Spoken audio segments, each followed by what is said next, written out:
Warahmatullahi wabarakatuh. Alhamdulillahilladzi hadana lihadza wa ma kunna linahtadiya laula an hadanallah. Ashhadu an la ilaha illallah wa ashhadu anna Muhammadan abduhu wa rasuluh la nabiyya ba'dah.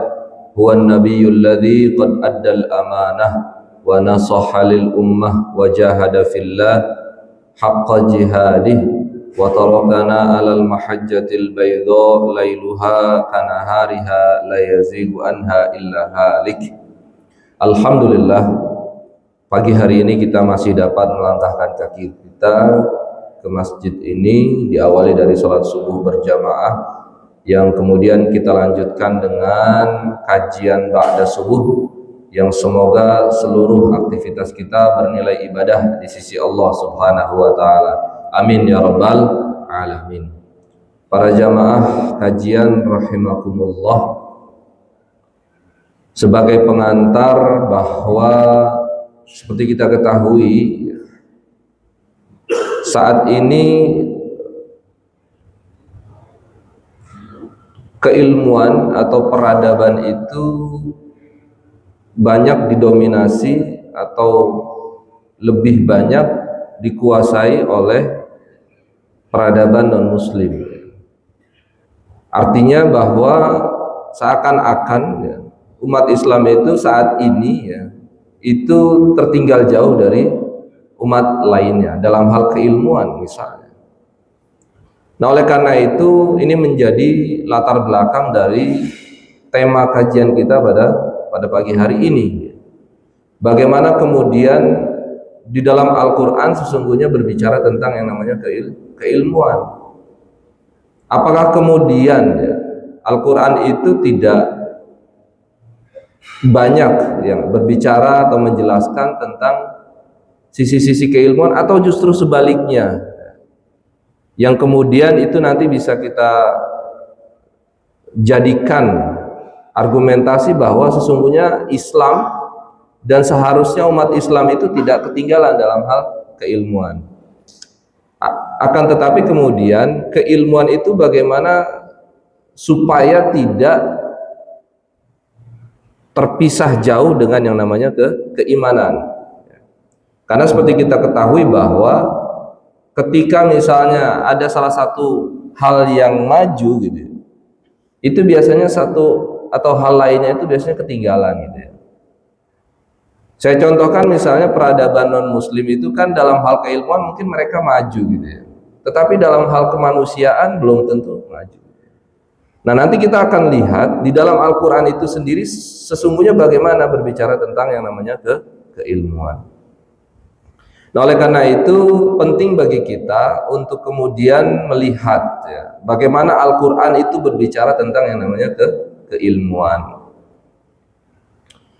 Dan seperti kita ketahui juga bahwa ketika berbicara tentang sejarah ilmu tentu semuanya sepakat bahwa Nabi Adam alaihissalam lah yang pertama kali itu diajarkan oleh Allah Subhanahu wa taala itu tentang yang namanya ilmu.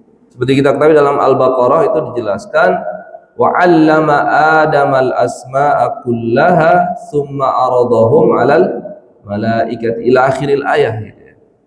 Setelah Allah Subhanahu wa taala menciptakan Nabi Adam, menyempurnakannya, itu kemudian Allah tidak meninggalkannya begitu saja gitu. Allah lanjutkan, Allah teruskan dengan mengajarkan Nabi Adam alaihissalam seputar ilmu.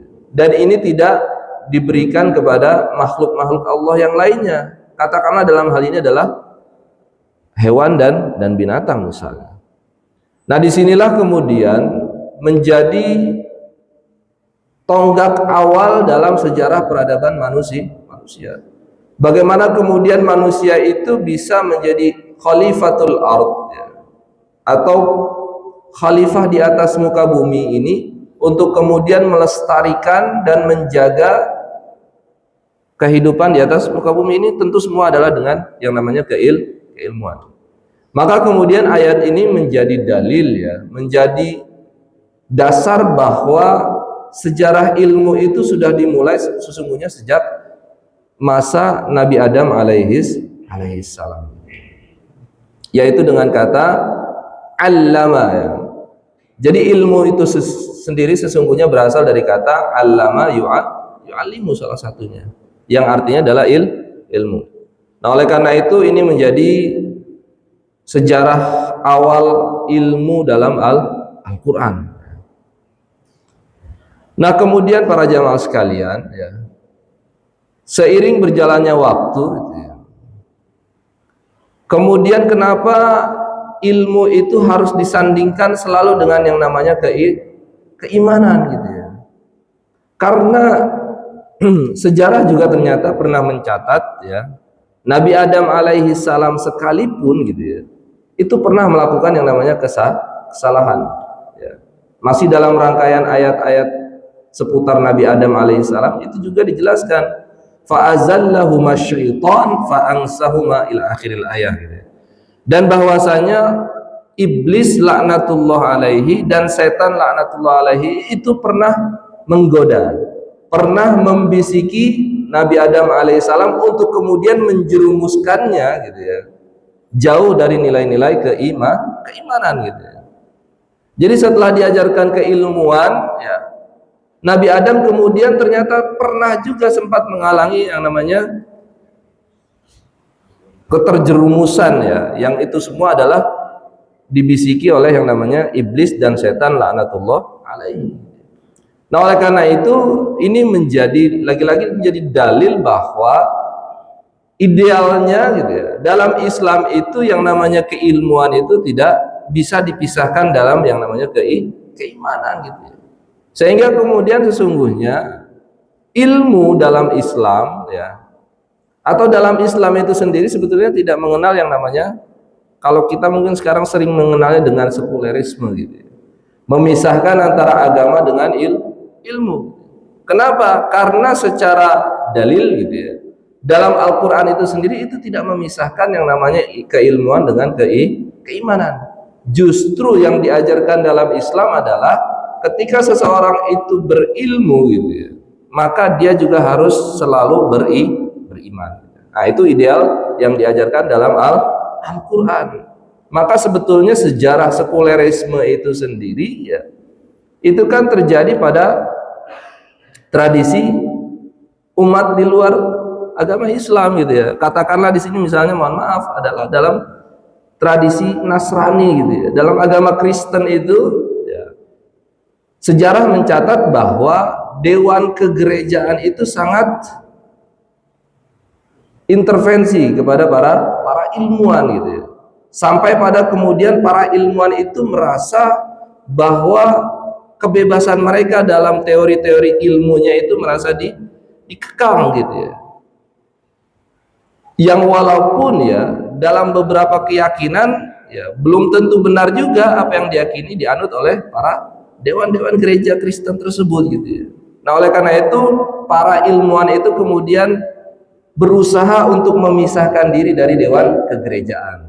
Nah, itulah kemudian terjadi yang namanya sekulerisme gitu. Pemisahan antara keimanan dengan keilmuan. Tetapi dalam Islam tidak gitu ya. Dalam Islam itu ketika seseorang itu beriman, maka dia harus berilmu. Atau sebaliknya, ketika seorang itu semakin pintar, seharusnya dia juga harus semakin beriman. Nah, oleh karena itu itulah yang diajarkan dalam Al-Qur'an Al-Karim. Sehingga bisa dikatakan bahwa sumber ilmu pengetahuan ya, itu sesungguhnya bermuara pada satu hal. Apa itu? Yaitu Al-Qur'an Al-Karim gitu ya. Oleh karena itu dalam memahami Al-Qur'an, apalagi sebentar lagi kita akan memasuki bulan suci Ramadan, dan bulan Ramadan itu kan tidak hanya identik dengan bulan puasa saja. Banyak penamaan atau nama-nama lain dari bulan Ramadan. Misalnya bulan Ramadan itu dikenal sebagai Syahrul Quran, yang artinya adalah bulan Al-Quran. Maka hemat saya ya, sebagai bekal untuk kita memasuki bulan Ramadan kali ini ya, maka tidak ada salahnya pada pagi hari ini sama-sama coba kita memahami apa itu Al-Quran gitu ya. Para penafsir ya, para ulama ya, dalam menafsirkan Al-Qur'an sebetulnya terbagi kepada dua tipe, dua pola, dua bentuk ya, dua jenis gitu ya. Jenis pertama, bentuk pertama adalah para penafsir yang menafsirkan Al-Qur'an itu secara tekstual. Secara tekstual gitu. Dan yang kedua adalah yang secara kontekstual gitu ya. Jadi penafsiran tekstual itu lebih kepada memahami ayat Al-Quran secara literal gitu ya, tanpa melihat aspek sosiohistoris di mana, kapan dan mengapa teks tersebut lahir. Jadi kelompok atau penafsir yang tekstual ini jarang mempertimbangkan yang namanya asbabun nuzul gitu ya. Seperti kita ketahui dalam sejarah nuzulul Quran itu, malaikat Jibril alaihissalam kan mengajarkan kepada Nabi Muhammad itu kan secara berangsur-angsur, secara bertahap selama 23 tahun kurang lebih gitu ya. Nah, selama proses diturunkannya Al-Quran tersebut ya, Allah Subhanahu wa taala itu juga menurunkan yang namanya konteks diturunkannya suatu ayat gitu. Jadi ayat itu tidak hanya dari sisi teksnya saja, dari sisi lafaznya saja, tetapi ada sisi-sisi konteks yang meliputi diturunkannya suatu ayat tersebut, atau yang sering kita kenal sebagai asbabun nuzul gitu. Maka kelompok yang pertama ini jarang mempertimbangkan yang namanya asbabun nuzul gitu. Bahwasanya misalnya, kenapa kemudian Allah Subhanahu wa taala itu menurunkan atau menjelaskan tentang perihal perpindahan kiblat misalnya itu kepada sebagian sahabat saja gitu ya, yaitu ketika beberapa sahabat itu sedang dalam perjalanan gitu ya. Nah, itu juga harus dilihat konteks asbabun nuzulnya gitu ya. Atau misalnya kenapa dalam Al-Quran itu ada ayat-ayat yang berbicara tentang ayatul qital, ayat-ayat perang gitu ya, karena itu juga ada konteksnya gitu ya. Idealnya kita memahami suatu ayat itu tidak secara teksnya saja dan meninggalkan konteks atau asbabun nuzulnya. Idealnya kita gabungkan gitu ya. Nah, yang kedua justru sebaliknya gitu ya. Ada yang kemudian hanya memahami ayat Al-Quran, menafsirkan ayat Al-Quran itu hanya berdasarkan konteksnya saja gitu ya. Bahkan lebih sering meninggalkan teksnya gitu ya. Dan ini juga ketika menafsirkan secara konteksnya saja, kemudian meninggalkan teksnya, itu juga kurang bijak gitu ya. Nanti yang terjadi adalah penafsiran yang liberal gitu ya. Misalnya dulu ada yang coba menafsirkan ayat tentang haji, waktu haji gitu ya, waktu-waktu haji. Di dalam Al-Quran disebutkan misalnya al-hajju ashhurun ma'lumat ila akhiril ayat, yang artinya bahwa haji itu dilakukan di bulan-bulan yang sudah diketahui ya, atau di bulan-bulan haji gitu ya.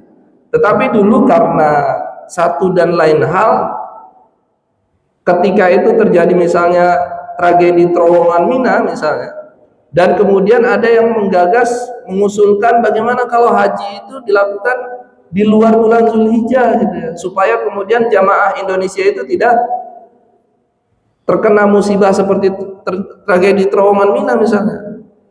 Nah, ini salah satu contoh dari bagaimana menafsirkan Al-Quran itu secara konteksnya saja, padahal teksnya itu kan menyebutkan al-hajju asyhurum ma'lumat gitu. Nah, oleh karena itu menafsirkan Al-Quran secara kontekstual saja itu juga tidak baik gitu. Maka yang sebaiknya adalah dalam menafsirkan Al-Quran, menafsirkan secara teks dan juga sekaligus menafsirkan secara konteksnya.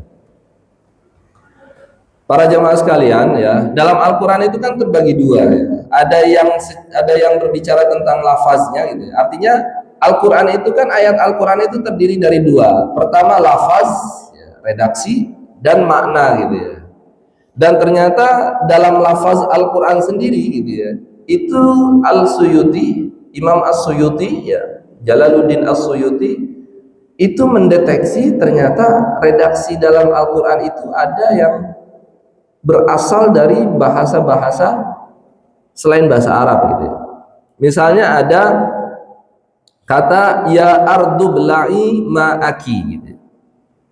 Kata ibla'i ya itu ternyata berasal dari bahasa Habasyah atau bahasa Ethiopia, artinya minum. Atau misalnya juga ada ayat Al-Quran kata wayalbasuna thiyaban khudran min sundusin wa istabrokin gitu. Kata istabrokin juga berasal dari bahasa Persia, artinya adalah sutra yang tebal. Kemudian ada ayat yang lain wayahmilu asfara. Asfara dari bahasa Syriani atau Nabtea, artinya kitab-kitab yang tebal. Nah para jamaah sekalian, bahasa Nabtea itu adalah bahasa yang digunakan dalam kitab suci Injil. Itu bahasa Nabtea, bahasa Syriani.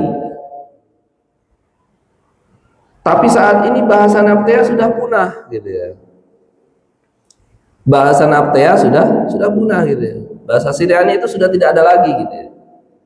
Jadi bisa dipastikan bahwa kitab Injil sebetulnya bukan berbahasa Latin, tidak. Yang kita tahu kan yang sampai ke kita itu kan kitab Injil itu bahasa Latin, bahasa Yunani, padahal aslinya tidak. Bahasa kitab suci Injil itu pun sebetulnya berasal dari bahasa Nabtea, Arab kuno gitu.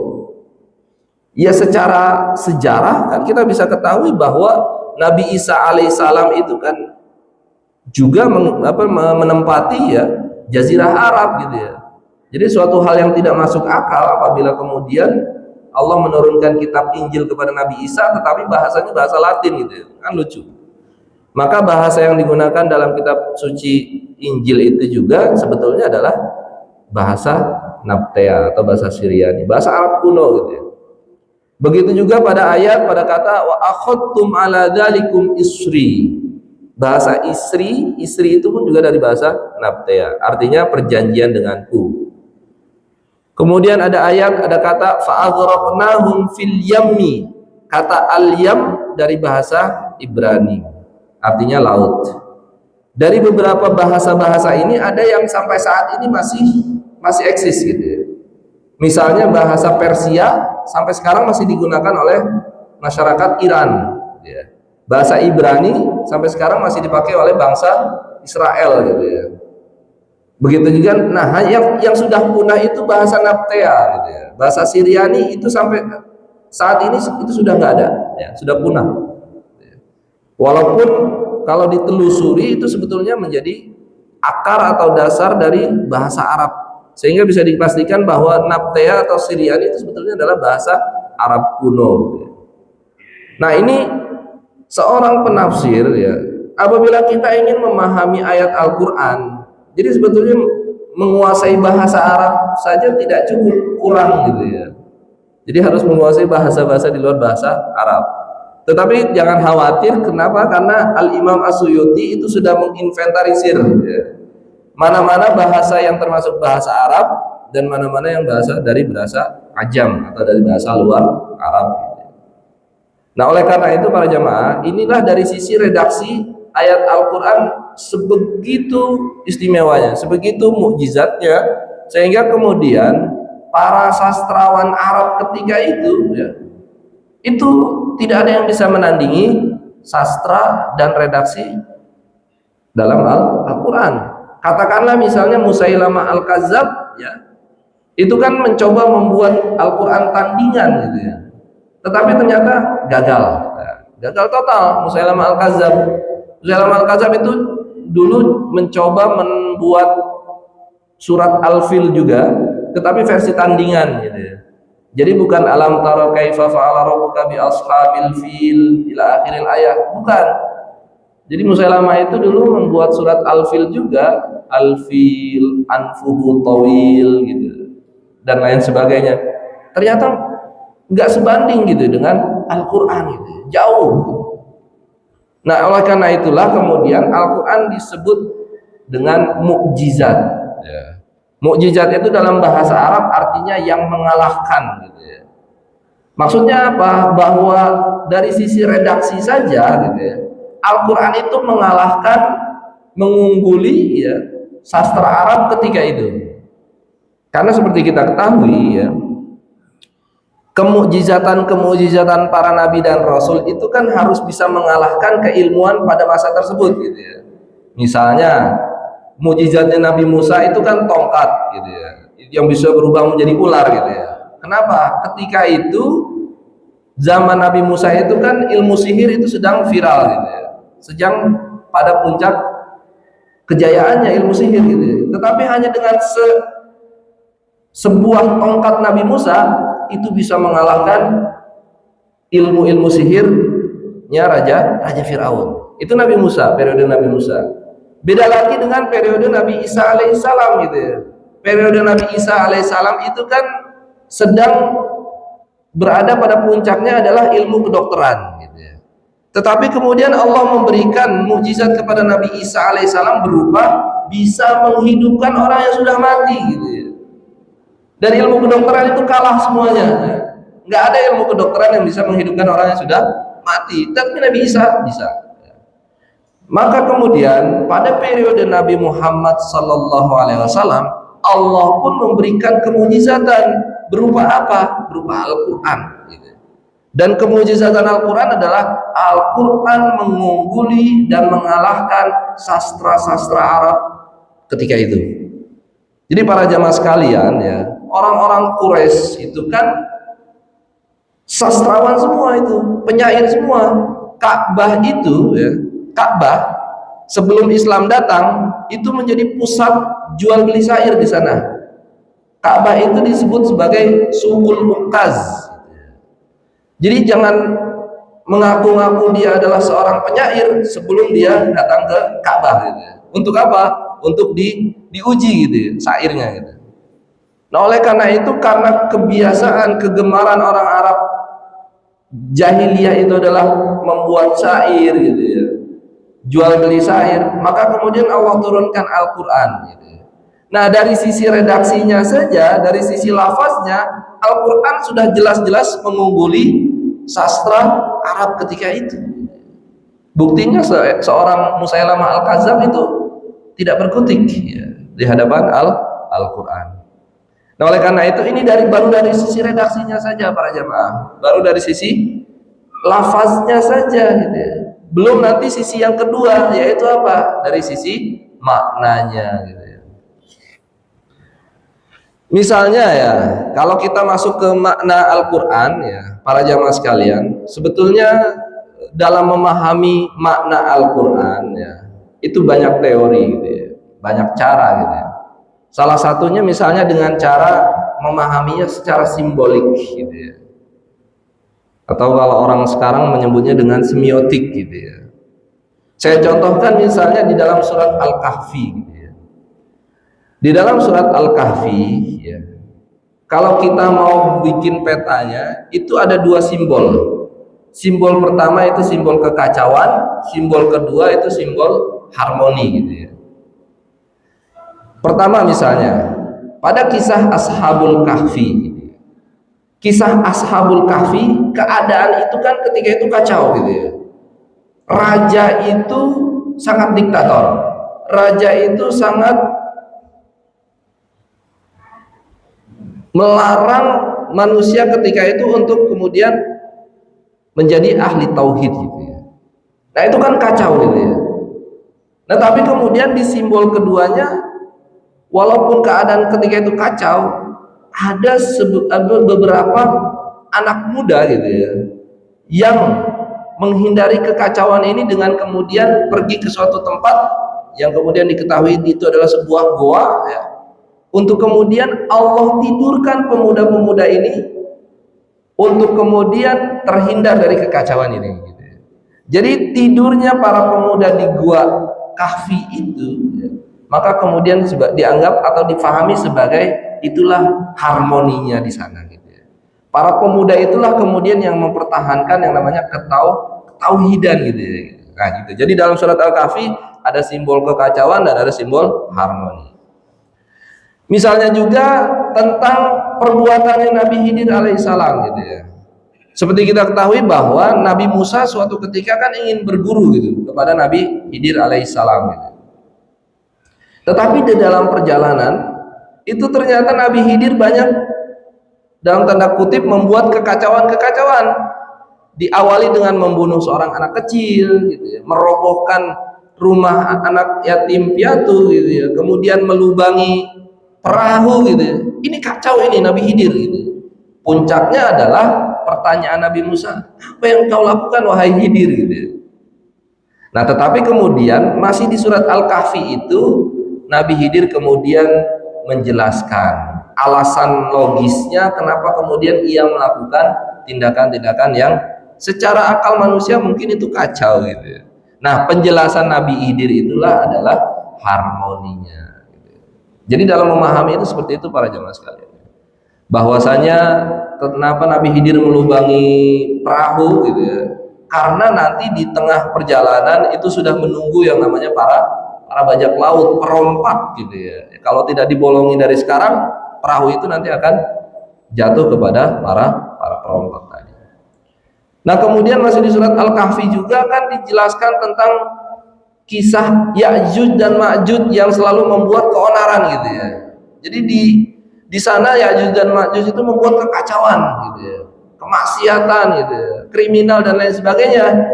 Akan tetapi kemudian bentuk atau simbol harmoninya adalah Allah mengirimkan seseorang yang dikenal sebagai Zulkarnain gitu. Jadi Zulkarnain itu simbol keharmoninya, kemudian Ya'juj dan Ma'juj itu simbol kekacauannya gitu ya.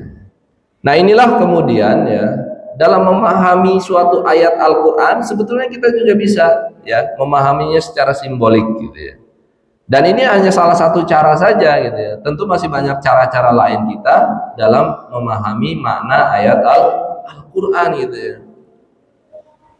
Dan seperti kita ketahui gitu ya, para penafsir itu sudah menghasilkan berjilid-jilid kitab ya, karya gitu ya, dalam memahamkan ayat Al-Qur'an gitu ya. Kenapa? Karena Al-Qur'an itu ya memang pertama tentu sangat luas gitu ya, maknanya, bahasanya, cakupannya gitu ya. Sehingga misalnya di dalam surat Al-Kahfi, di akhir surat Al-Kahfi itu diibaratkan ya, kalau untuk ya menulis makna Al-Quran, ilmu dalam Al-Quran itu lautan itu nggak cukup gitu ya. Untuk dijadikan tintanya itu nggak cukup gitu ya. Saking luasnya bahasan makna ayat Al-Quran. Nah, oleh karena itu para jamaah sekalian, dalam memahami Al-Quran, pertama kita memahaminya secara lafaz dan juga kita memahaminya secara makna ya. Untuk kemudian kita memahami Al-Quran itu secara komprehensif gitu ya, secara lengkap gitu ya. Nah, para jamaah sekalian, kembali lagi ke korelasi antara ilmu dan iman ya. Sejarah kemudian banyak orang yang berilmu itu kemudian banyak yang terjerumus kepada kesalahan, itu juga sebetulnya sudah terjadi pada seorang Nabi Adam alaihis salam gitu ya.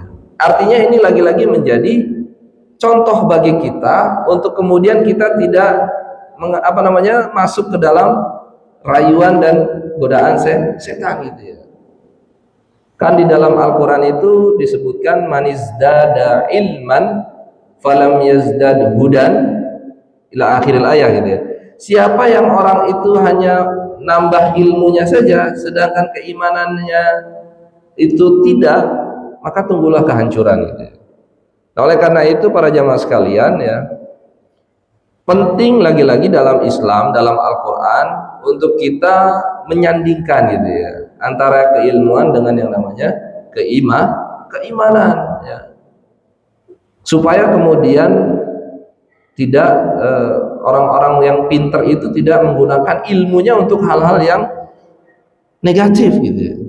Dan ini kita saksikan misalnya pada peradaban atau pada orang-orang non muslim misalnya. Mohon maaf ya, bangsa Israel itu kurang pinter apa? Sangat pinter, sangat jenius gitu. Mereka banyak menemukan teori-teori keilmuannya. Orang Amerika, orang Israel itu kan banyak menemukan teori keilmuan gitu ya. Tetapi ternyata dari sisi kemanusiaan rupanya mereka sangat minus gitu.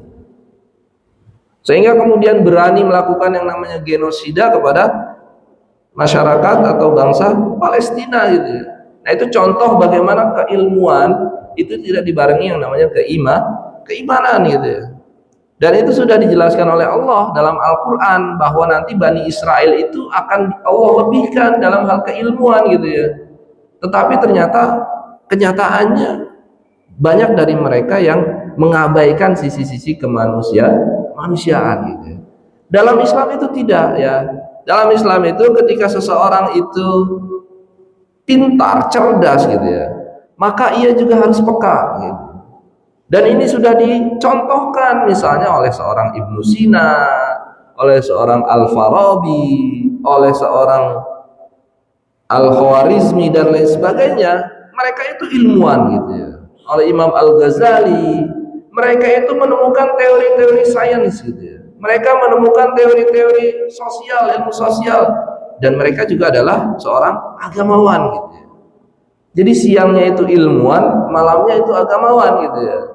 Siangnya dia itu saintis ya, malamnya dia seorang yang taat beribadah. Nah, idealnya dalam Islam itu seperti itu ya. Jangan sampai kemudian ilmu yang sudah dikuasai oleh umat Islam itu tidak dibarengi dengan yang namanya keimanan gitu ya. Hal ini nanti justru akan membahayakan umat manusia.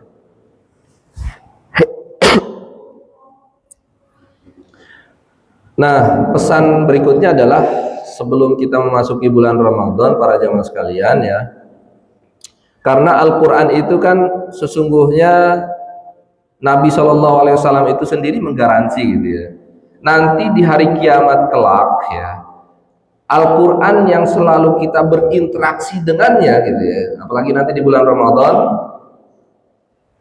Al-Quran nanti akan datang kepada kita dan memberikan syafaat atau pertolongan kepada kita semua ya. Apa pesan Nabi SAW? Iqra'ul Quran, bacalah Al-Quran, fa innahu ya'ti, karena Al-Quran itu nanti di hari kiamat, fa innahu ya'ti yaumal qiyamati syafi'an li ashabihi. Al-Quran di hari kiamat itu nanti akan datang kepada mereka-mereka yang membacanya, kepada mereka-mereka yang memahaminya, kepada mereka-mereka yang mengamalkannya ya. Itu garansi Nabi dalam hadisnya gitu ya. Nah, oleh karena itu penting menjadi kita untuk sadar diri bahwa Al-Quran itu salah satu hal yang dapat menyelamatkan kita di hari kiamat kelak gitu ya. Maka lagi-lagi pesan atau sebelum Ramadan kali ini, yuk marilah kita mulai dari sekarang untuk lebih intens lagi kita berinteraksi dengan yang namanya Al-Quran gitu ya. Al-Quran itu tidak hanya berbicara tentang hal-hal yang sifatnya ukhrawi gitu ya, tidak ya. Walaupun secara garansi Nabi sudah menggaransi itu gitu ya, sudah menjamin gitu ya, yang selalu berinteraksi dengan Al-Quran akan dimudahkan dalam penghitungan di hari kiamat kelak gitu ya. Tetapi Al-Quran juga berbicara hal-hal yang sifatnya duniawi gitu ya.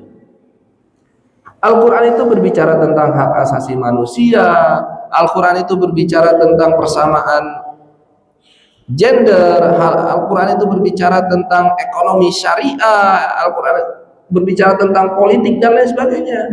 Dan semuanya itu kan hal-hal yang duniawi gitu. Jadi jangan disalahfahami Al-Quran itu adalah selalu berbicara tentang hal-hal yang ukhrawi, tidak ya. Semua dari sisi ukhrawi maupun duniawi itu ada dalam Al-Quran. Bahkan Al-Quran itu bisa dibilang sebagai salah satu ya, kitab suci yang sangat banyak sekali mengandung sisi-sisi teori ilmuwan gitu ya. Maka kemudian dalam Al-Quran itu kan tidak hanya ayat qauliyah saja, tetapi di sana juga ada ayat kauniyah gitu, ayat alam semesta gitu ya. Di juz 30 itu para jamaah sekalian, itu isinya tentang sains semua itu ya. Tentang ilmu itu. Bagaimana kemudian wal jibala arsaha gitu. Bagaimana Allah kemudian mengokohkan bumi ini dengan yang namanya gunung gitu ya. Nah, itu kan sains itu. Apabila nggak ada gunung itu kan mungkin bumi guncangannya ya, goyangannya itu kan sudah sangat parah sekali. Nah, itu dijelaskan dalam Al-Qur'an ya, atau di surat Al-Ghasyiyah misalnya, afala yang zuruna ilal ibili kaifa khuliqat wa ilas samai kaifa rufi'at gitu ya. Kita lihat langit itu tidak ada tiang gitu ya. Bagaimana bisa? Itu kan bisa dijelaskan secara sains itu. Tetapi Al-Qur'an sudah lebih dulu berbicara tentang itu. Oleh karena itu para jamaah sekalian, membaca Al-Quran itu juga keutamaannya luar biasa ya. Oleh karena itu penting bagi kita untuk perbanyak membaca yang namanya Al-Quran. Yuk dari sekarang kita target Ramadan kita kali ini misalnya, kita target satu hari satu juz, atau satu hari satu halaman, silakan ya, sehingga kemudian nanti selama 30 hari kita hatam Al-Quran. Misalnya kita target, kita naik levelnya, kita fahami, misalnya tidak hanya membaca saja, kita naik ke pemahaman, kita fahami, misalnya surat An-Naba berbicara tentang apa gitu ya. Nah, itu kita usahakan gitu ya. Nah, baru kalau kita sudah faham isi dari Al-Quran, baru puncaknya adalah kita amalkan gitu ya.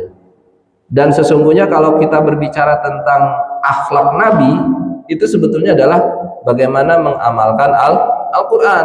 Karena suatu ketika Siti Aisyah radhiyallahu anha itu pernah ditanya bagaimana akhlaknya Nabi Shallallahu Alaihi Wasallam.